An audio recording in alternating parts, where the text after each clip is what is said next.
ሰው አጥንቱ ሊሰበር ይችላል አጥንቱ በጥገና ይመለሳል የሰው ልብ ሲሰበር ግን ከባድ ነው እንቅልፍ ይነሳል ሌሊት ያ አላህ ያስብላል ምናልባት እኛ የሰበርነውን ቀልብ የስብራት መጠን ስለማንረዳው ተኝተን እናድር ይሆናል ያ ልቡ የተሰበረ ሰው ግን ሌሊቱን እንቅልፍ የለውም ሲልብን ያድራል ሲጨነቅ ያድራል አንድ አካባቢ ተቀምጠን ጓደኞች ስንቀላለድ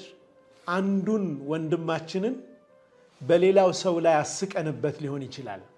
ያ ልቡን ሰብሮታል ሳቁም አብቅቷል ስብሰባውም ተበትኗል ያቺ የተሰበረች ልብ ግን ሰውየው ጋር ነው ያለችው ነገ ማታ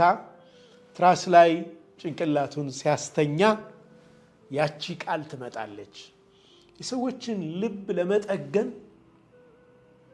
ገንዘብ አያስፈልግም ጥሩ ልብ ነው የሚያስፈልገው ጥሩ አኽላቅ ነው የሚያስፈልገው